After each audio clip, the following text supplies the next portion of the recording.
서커 플레이어들도 여러 가지 성향이 나눠져요.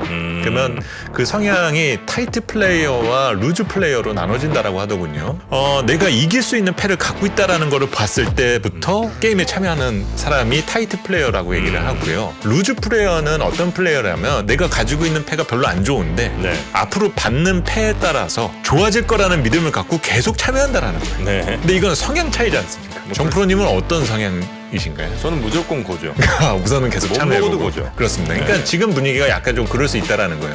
지금 당장 거시경제도 안 좋아지고 패가 좋지 않은데 갑자기 우크라이나 휴전을 하면 아니면 시진핑이 갑자기 스탠스를 바꾸면 뭐 이런 것들에 좋은 패가 나한테 들어올 거에 대한 생각을 갖고 참여하시는 분들은 그대로 투자를 하시게 되는 거고요. 네. 대신 지금 나는 경제가 좋아질 때까지를 기다리겠어 라고 한다라면은 상당히 타이트하게 시장을 보시게 될 수 있는 여지 등은 있다라는 거죠.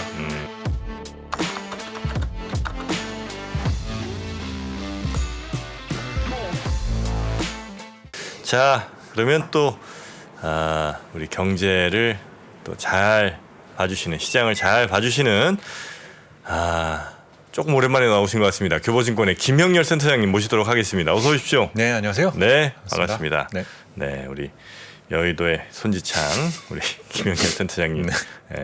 지금 한 달 좀 넘었나요? 네, 제가 오신 지가? 6월 말쯤 나왔었던 것 같아요. 네, 한 그렇습니다. 달 반쯤 된 것 같습니다. 네, 올해 한 5번 정도 나왔던 것 같더라고요. 한 40일 간격인 것 같습니다. 네, 그래서 한 달에 한 번은 네. 지켜주시고요. 네. 자, 우리 김영렬 센터장님과 함께 네. 지금 시장에서 뭐 낙관론과 비관론이 뭐 언제나 있었습니다만 특히나 지금은 굉장히 이제 팽팽한 그런 상황인 것 같습니다. 그렇습니다. 혹시 네. 센터장님은 어느 쪽에 무게를 더 두고 계십니까? 사실 지난 3분기는 베어마켓 랠리라는 의견을 6월 말에서부터 계속 말씀을 드려왔기 때문에 3분기는 베어마켓 랠리다. 네네. 그래서 지금 이제 8월 중반부를 넘어가고 있지 않습니까? 네. 그래서 사실 그 의견에 대해서는 아직까지 변함은 없고요. 그리고 그동안에도 예상했었던 뭐 물가에 대한 어떤 정점 통과 가능성과 그런 환경에서 이제 편해지는 우리의 분위기 뭐 이런 것들을 많이 고민하고 있어요. 그런데 이제 요즘 보면은 또 이제 시장의 의견이 하나로 또 몰리고 있지 않습니까? 이제 베어마켓 랠리라고 하면 나중에 있을 침체나 하락을 앞두고 약간 그냥 반등하는 수준의 랠리가 있다는 말씀이신 거죠? 그렇죠. 그러다 보니까 이제 네. 대부분 이제 뭐 3분기 말이나 네. 뭐 다음 달쯤 되면은 이제 시장이 조정을 받지 않겠냐 이런 의견들로 대부분 또 많이 몰리고 있기 때문에 네. 과연 지금 상황을 또 달리 봐야 되나 이런 고민도 조금 하고 있고요. 네. 또 뭐 아침부터 이런 표현까지 쓰는 거는 좀 그렇지만 카드 게임에서 보면 이게 블러핑인지 아닌지 사실 좀 헷갈릴 때가 있거든요. 뻥카를 치는지. 그렇죠. 네. 근데 이게 지금 뻥카 같은데 이거를 그냥 놔두자니 좀 배 아프고 그리고 따라가자니 왠지 조금 겁나고 누가 뻥카를 치는 거예요? 시장이 뻥카를 친다라고 시장이. 볼 수가 있는 거죠. 그러니까 매크로한 상황을 본다면 지금은 경기가 계속 둔화되는 신호가 조금씩 보이고 있고 근데 문제는 그 경기 둔화의 신호가 네. 급진적으로 나타나고 있지 않다 보니까 사람들은 거기에 대해서는 의식을 하지 않은 가운데 네. 자산 가격에 대한 회복에 더 민감한 반응을 보이는 것이 현재 위치인 것 같습니다. 그러니까 사실 뭔 지표를 보건 여러 상황을 봐도 그렇게 올라갈 이유는 별로 없는 것 같은데 그렇죠. 시장이 이렇게 좀 약간 가고 있는 거에 대한 불안감들이 다들 좀 있으신 거군요. 그렇습니다. 네. 그래서 이제 제가 이전 방송 여기 3프로에 나와서도 네. 그 3월 정도에 제가 에코버블이 온다라는 자료를 가지고 한번 제목 생각납니다. 네, 했어요. 그래서 그 에코가 메아리 버블이라고 말씀을 드렸었고 네. 이제 경기 확장 국면 후반부에 나타나는 현상 중에 하나다라고 말씀을 드렸는데 네. 지금은 이제 전형적으로 딱 그런 현상인 것 같아요. 그러니까는 물가가 드라마틱하게 떨어지고 있지는 않고요. 그리고 이게 드라마틱하게 떨어지지 않는다는 것은 여전히 수요 활동이 뒷받침되어 가고 있다는 거거든요. 네. 그러면 이런 고압 경제가 주는 여러 착시와 착각과 관련된 부분 등이 지금 경제에 별 문제가 없구나라는 것들로 해석된다라는 거죠. 그러니까 지금도 경기 침체가 온다라고 여기저기서 경고를 하고 있는데 네. 사람들은 자기 중심적으로 생각을 한다는 겁니다. 뭐 고용은 괜찮다잖아요. 그러면은 별 문제 없는 거지 않습니까? 이런 고민들이 이제 하게 그런 된다는 생각들을 거죠. 이제 하고 있다는 그렇죠. 거죠. 그런데 네. 실질적으로 그 안을 세세히 좀 뜯어보면 기업들 오늘도 새벽에 끝난 뉴욕 증시가 그런 거지 않습니까? 네. 뭐 월마트라든지 소매 판매 기업들의 실적이 나쁘지 않다. 근데 이런 기업들의 실적을 다 뜯어보면은 네. 실제적으로 최근에 물가가 올라가는 것들이 소비자들에게 전가되고 있는 상황에서 사실 소비자들은 울며 겨자 먹기식으로 그냥 쓸 수밖에 없는 상황들. 그리고 지금 당장은 소득의 변화라든지 일자리의 변화가 있지 않으니까는 그 관성적인 소비에 영향을 미치면서 투자 환경이나 경제의 변화는 크지 않다라는 거죠. 판매량이 크게 늘어나는 건 아니고 그냥 가격이 올랐으니까 매출이 좀 늘어난 건데 그거를 긍정적으로 해석을 하는 사람들도 꽤 있고 이제 이런 식으로 그렇습니다. 그래서 네, 이런 용어를 이제 뭐 앞으로는 상당히 이런 거시적인 해석에 대해서 다양한 표현 등이 많이 등장할 것 같은데요. 네. 여러 우리가 요즘 뭐 에그플레이션이다, 에코플레이션이다 무슨 용어들을 자꾸 플레이션에 갖다 붙이지 맞습니다. 않습니까? 네네. 이 비슷한 상황 중에서 바로 스크루플레이션이라는 부분이 또 있어요. 스크루? 예, 쥐어 짠다라는 얘기입니다. 네. 그래서 지금 우리가 상당히 삶이 조금 팍팍해져 있는 상태인데 네. 뭔가 쥐어짜서라도 경제가 잘못되지 않고 지금 그냥 참아가면서 계속적으로 확장 기조를 유지해주고 있다라는 거죠. 네. 그러니까는 임금을 막 그 물가가 올랐는데도 임금의 상승 속도는 조금 더뎌져 가고 있고 그러면은 일반적인 구매력은 조금 저하되는 상황이 나타나고 있지만 그동안에 우리가 뭐 저축을 늘려왔다라든지 아니면 우리 씀씀이가 많이 줄어들었었던 부분 등이 있기 때문에 그에 대한 하나의 보상 심리 등으로 인해서 이번에는 여름 휴가는 그래도 다녀는 와야지. 해외는 못 가더라도 국내라도 다녀와야지. 네. 근데 막상 알아보니까는 많이 비싼데 그래도 가긴 가야지. 한 번은 가야지. 그렇습니다. 이제 네. 그런 상황 등이 지금 올 하반기가 계속적으로 이어지고 있다라는 거죠. 근데 네. 이런 상황이 이제 시간을 두고 3개월, 6개월, 한 9개월 정도 이어지다 보면은 누군가는 부담을 느낀다라는 거죠. 그게 가게가 될 것이냐 아니면 기업이 될 것이냐 어느 한쪽에 그렇겠죠. 되냐에 네. 따라서 그 변화에 대한 영향 등이 이제 자산 시장에는 또 영향을 줄 수 있는 여지 등이 네네네. 있다고 보여집니다. 그 3분기 베어마켓 랠리를 예상하셨고 지금 이제 만약에 그대로 가고 있는 거라면 네네네.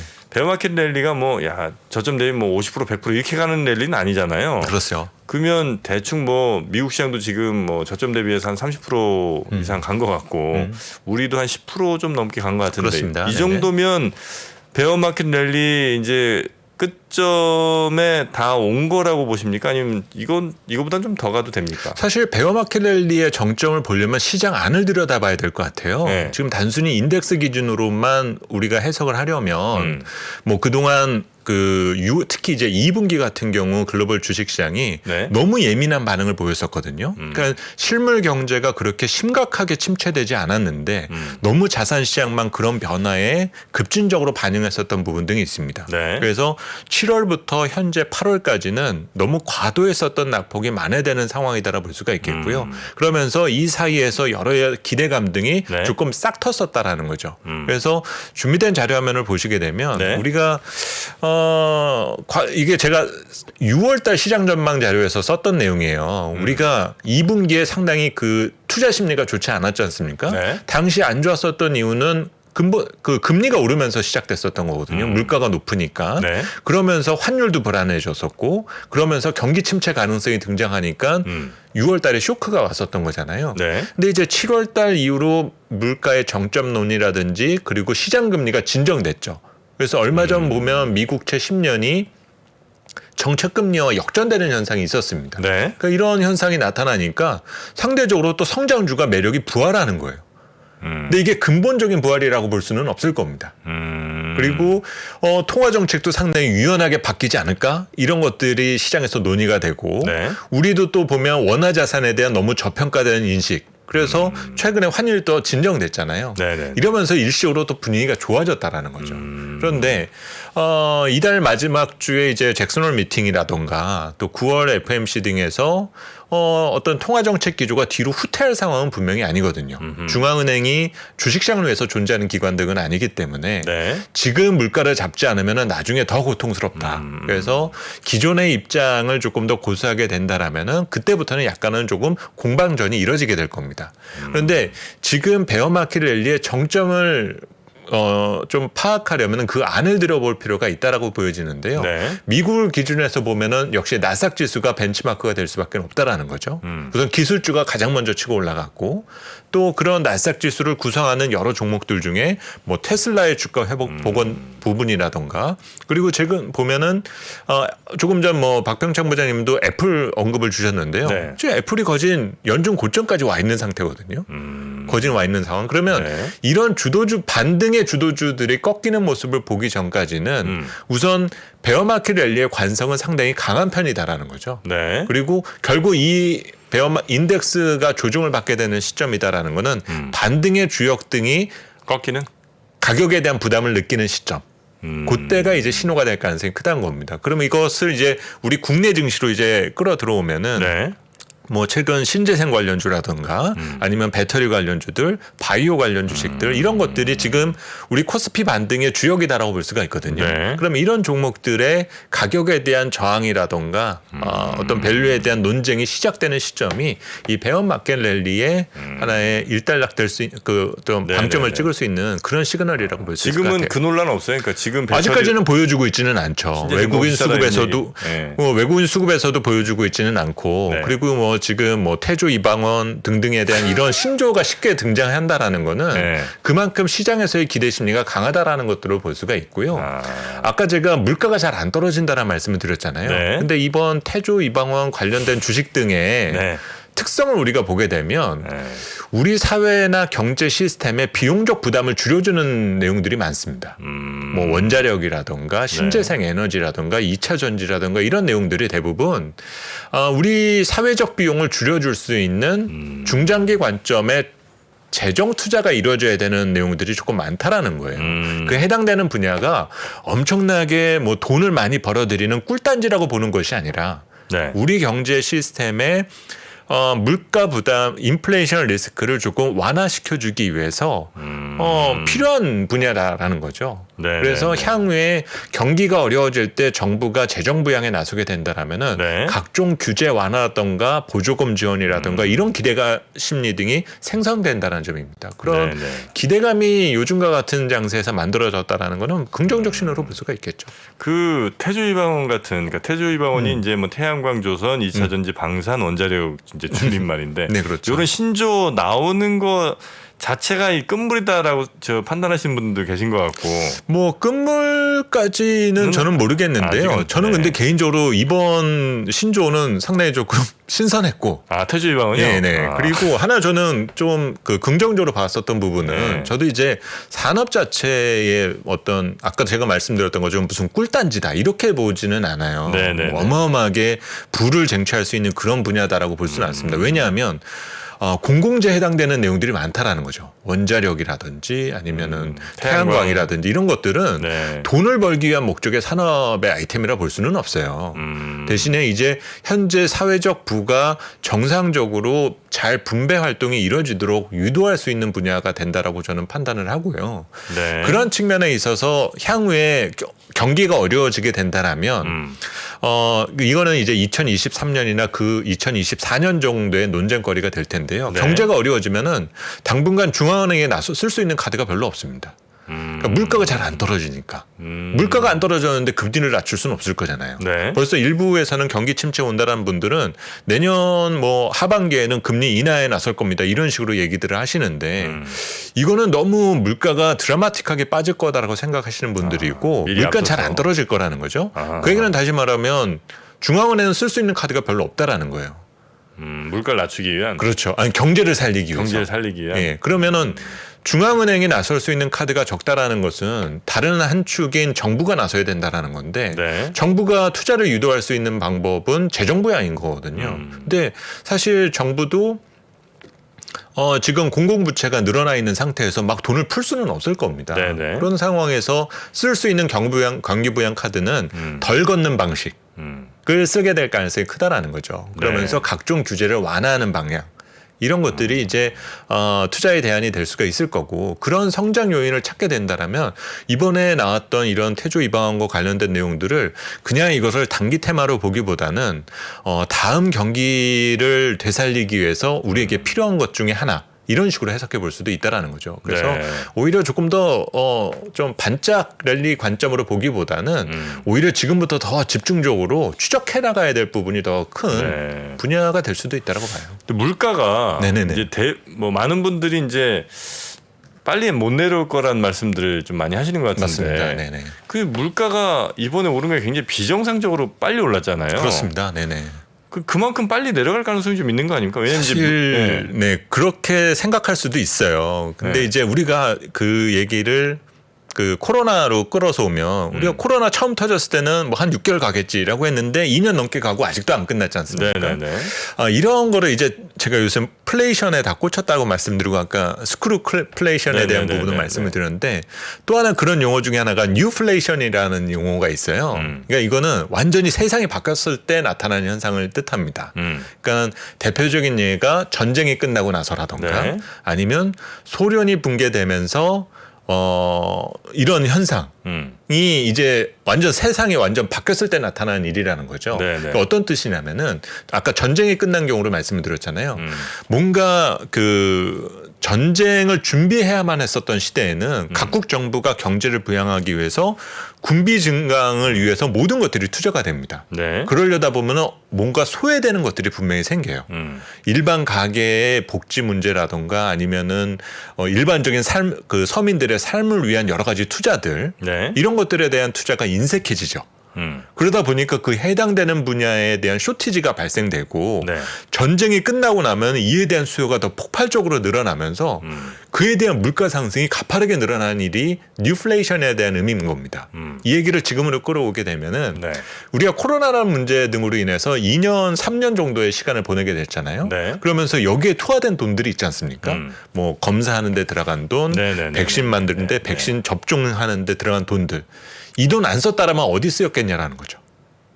뭐 우리의 어떤 교육 문제라든가 노후 네, 문제라든가 네. 복지 문제라든가 각종 문제에 대해서 투하가 됐었을 거고 그러면서 우리 사회에 필요한 일자리라든가 노동 자원들 뭐 이런 것들을 만드는데 투하가 됐었을 텐데 이것들을 다 못했다는 거예요. 그러면서 지금 비롯된 공급망 이슈인 만큼 이 물가가 쉽게는 잘 안 꺼진다라는 겁니다. 아니 그러니까 저는 이 말씀 들으면서 늘 이제 이해가 좀 잘 안 되는 부분이 네네.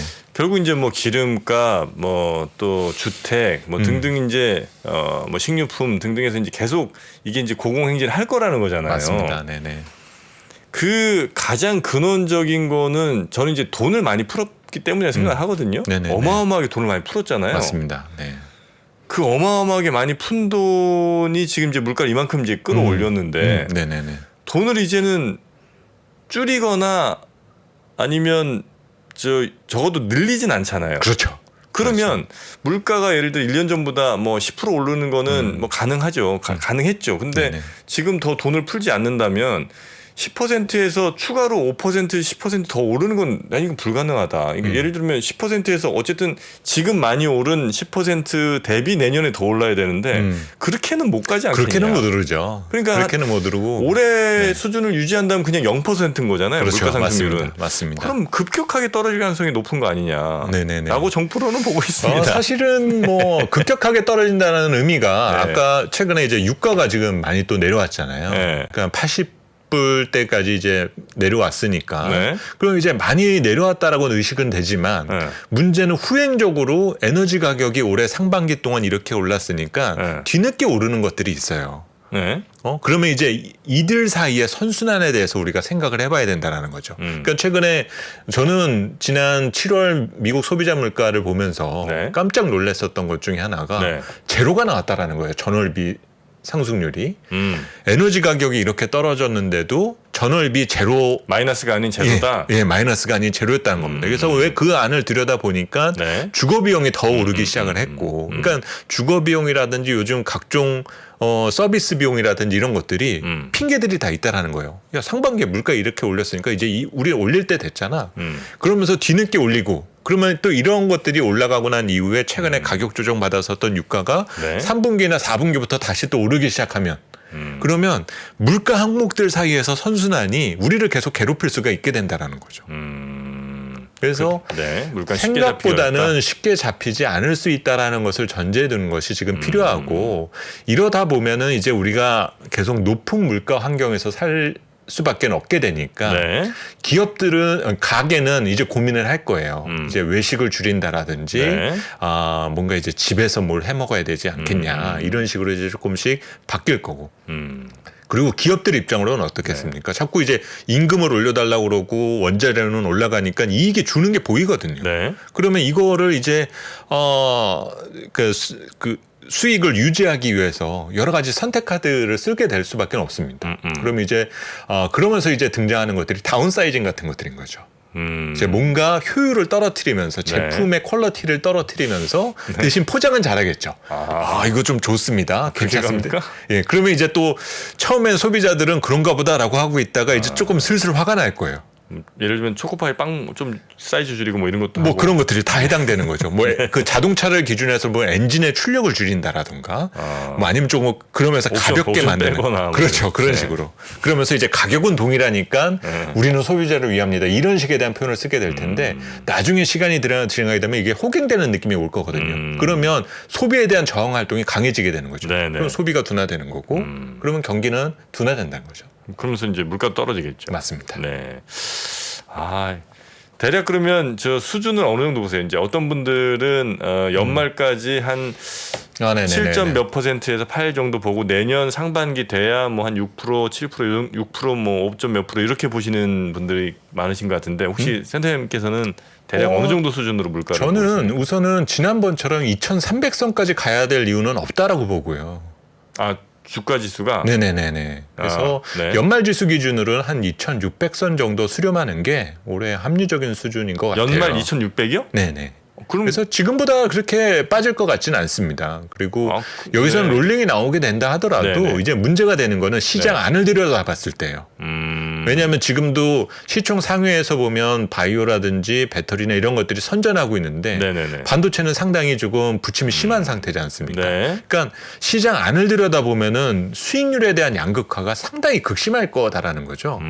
그러면은 투자자들의 어떤 상대적인 그 시장을 바라보는 관점도 지수는 2,500에서 2,600 사이에서 그렇게 큰 진폭이 있지 않은 것처럼 느껴지지만 시장 심리의 변화나 받아들이게 되는 반응은 상당히 커질 수 있는 그런 위치에 있다라고 보고 있습니다. 미국 물가 수준은 어떻게 보십니까? CPI 같은 거는? 미국 물가는 지금부터는 이제 전월비 0.3% 이내로 상당히 축소되고 둔화될 수 있다라고 보고 있어요. 그러면은 연말 기준으로 봤을 때는 저희가 예상하는 거는 대략 한 전년비로 5% 정도. 로 이제 많이 둔화되는 방향. 한 12월쯤에 한 5% 정도. 그렇습니다. 그러면서 이제 9월 달은 저희는 예정되어 있던 자이언트 스텝은 그대로 이행된다라고 봐야 될 것 같고요.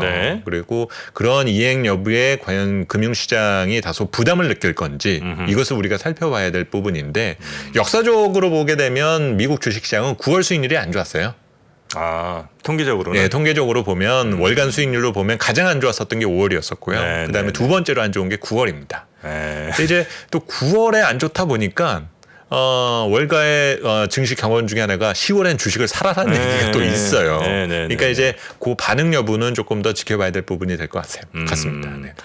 그 유가는 지금 어쨌든 조금 천천히라도 하락세인 것 같기는 해요. 진정은 됐는데요.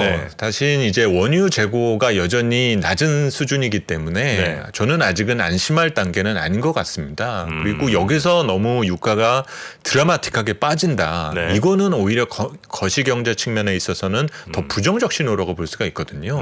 경제 심리가 너무 차갑게 식는다라는 거죠. 그러면서 오히려 시장은 야 지금 살 필요가 없어.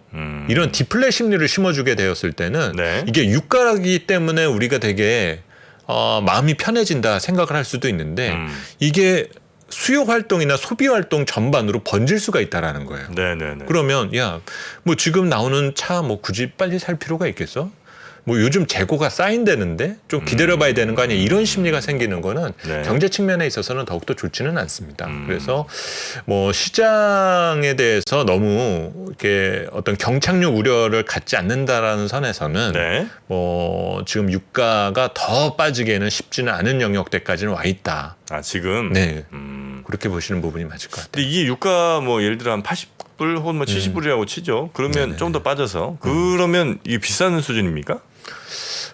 사실 뭐 산유국들 기준에서는 그렇지는 않게 느껴질 거고요. 사실 우리 파는 입장에서 뭐 당연히 그럴 거고. 그렇죠. 예를 들면 70년대 막 되게 비쌌잖아요. 네네네네. 근데 그때 뭐 예를 들어 그냥 뭐 80불이랑 지금 80불이랑 비교하면 그때 80불이 훨씬 비싼 거잖아요. 아, 물론 그렇죠. 네, 그러니까 네네네. 지금 뭐 소득 수준이나 이런 거 여러 가지 뭐 좀 감안해보고 혹은 뭐 전체 GDP에서 기름값이 차지하는 비중 뭐 이런 거 이제 따져보면 지금 기름값 별로 비싼 거 아니라는 분들도 좀 계신 것 같은데. 뭐 실제로 그렇지만 여전히 뭐 운송 수요라던가 네. 이런 데 영향을 워낙 크게 주고 있는 부분이기 때문에 지금 보면은 뭐 지금 뭐 항공 그 물동량이라던가 아니면 해운 물동량 같은 경우들을 보면은 완전히 정상 복구가 될 수는 없는 상태인 거잖아요. 네. 그러니까 뭐 지금 항공 그 관광객들의 수라던가 그 인천공항에서의 출입국자 수 같은 경우도 보면은 네. 코로나 전반과 비교하면은 절반도 채 오지 아직 뭐 안 된 멀었죠. 거지 않습니까? 예. 그러면 이런 지금 제한된 수요에서도 이 정도의 가격을 보고 있다라는 건 엄청난 의미가 될 수도 있다라는 거죠. 아 수요가 만약에 다 돌아온다면 그렇죠. 완전 정상적으로 복구됐을 때는 과연 이 수요 그런 가격 수준이 유지될 건가? 이거는 고민해 볼 필요가 있다는 거고.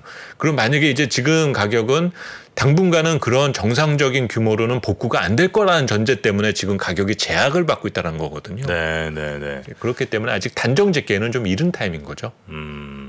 자, 하여튼 뭐 물가는 우리 센터님 보실 때는 뭐 아마 천천히 내려올 가능성에 조금 더 무게를 두시는 것 같고요. 그렇습니다. 대신 우리 주식시장은 아마 연말 뭐 대략 한 2,600선 정도까지는 유지가 되는 수준으로 미국 증시도 뭐 우리랑 비슷하게 그렇게 조금 더 상승한 여력이 있는 거 정도로 보고 계십니까? 연말까지? 그렇습니다. 뭐 이전에 말씀드릴 때도 채권이 우선적으로 지금 투자 대상이기 때문에 네. 주식시장은 방향성보다는 순환성에 대한 것을 더 고민하는 것이 중요한 때인 것 같고요.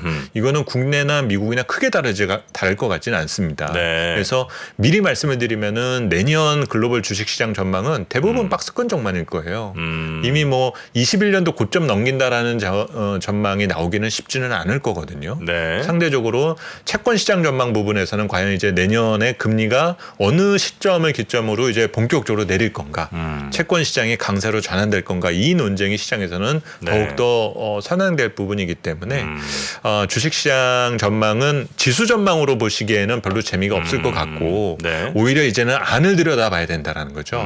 그러니까 지난해까지 그리고 올해 상반기까지는 뭔가 탑다운 논리를 가지고 나서 우리가 주식을 많이 보았다라면 네. 지금부터는 이제 바텀 논리입니다. 그래서 산업 논리라든지 개별 기업이나 이런 쪽으로 범위를 많이 축소하고 네. 그 축소한 가운데 어떤 투자의 기준과 신뢰를 가져주어야만 이익이 날 수가 있게 된다는 거죠.